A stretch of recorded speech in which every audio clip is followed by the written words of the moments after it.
تاریخ میں ہزاروں جنگیں لڑی گئیں، فتوحات ہوئیں، سلطنتیں بنی اور مٹ گئیں، لیکن 1400 سال پہلے عرب کے تپتے ہوئے ریگستان میں ایک ایسا معرکہ ہوا جس نے دنیا کا نقشہ ہمیشہ کے لیے بدل دیا۔ Celebrate the victory. The Quraysh will rule the land. Drink and rejoice.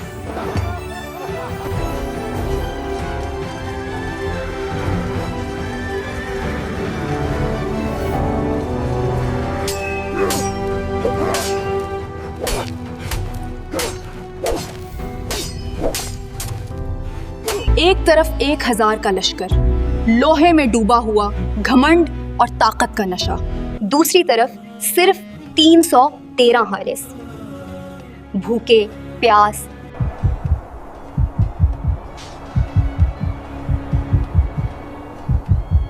بنا ساز و سامان۔ منطق کہتی تھی کہ یہ جنگ شروع ہونے سے پہلے ہی ختم ہو جائے گی، لیکن اس دن زمین پر وہ ہوا جو آسمان نے بھی پہلے کبھی نہیں دیکھا تھا۔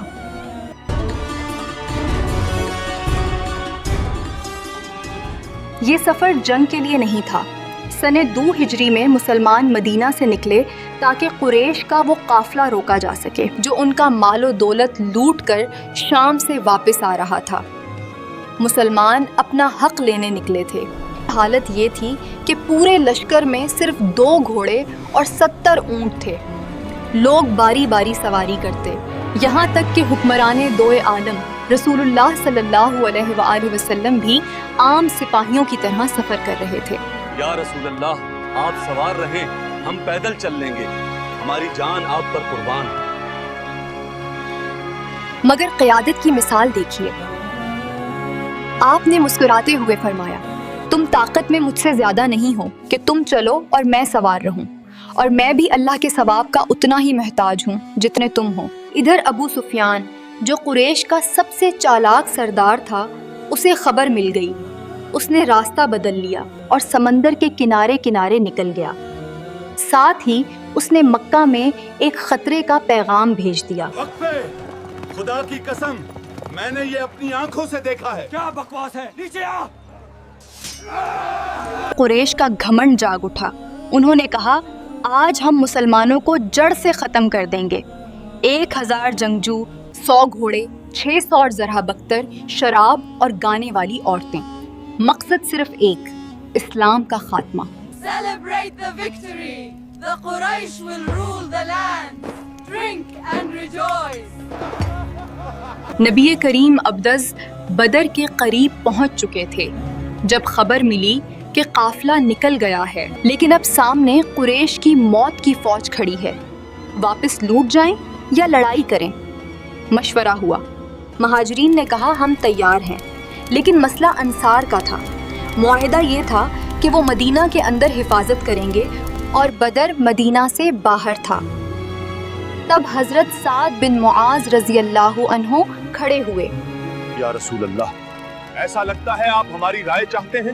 خدا کی قسم، اگر آپ ہمیں سمندر میں کودنے کا حکم دیں گے تو ہم کود جائیں گے۔ ہم موسیٰ علیہ السلام کی قوم کی طرح یہ نہیں کہیں گے کہ آپ اور آپ کا رب جا کر لڑیں۔ نہیں، ہم آپ کے دائیں بھی لڑیں گے، بائیں بھی، آگے بھی اور پیچھے بھی۔ یہ سن کر رسول اللہ کا چہرہ خوشی سے دمک اٹھا۔ آپ نے فرمایا، اللہ نے مجھ سے وعدہ کیا ہے، یا تو قافلہ ملے گا یا فتح۔ رات ہوئی تو دونوں لشکروں پر قدرت نے اپنا اثر دکھایا۔ کفار کی طرف تیز بارش ہوئی، مٹی کیچڑ بن گئی، ان کا چلنا مشکل ہو گیا، لیکن مسلمانوں کی طرف ہلکی پھوار پڑی۔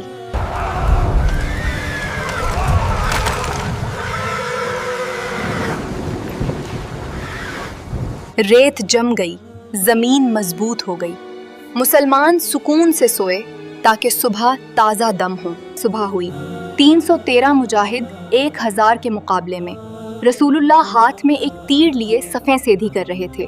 ایک نوجوان صحابی سواد بن غزیہ صف سے تھوڑا آگے کھڑے تھے۔ آپ نے تیر سے ہلکا سا اشارہ کیا اور فرمایا، سیدھے ہو جاؤ۔ وہ نوجوان مسکرایا اور بولا، یا رسول اللہ، آپ نے مجھے چوٹ دی ہے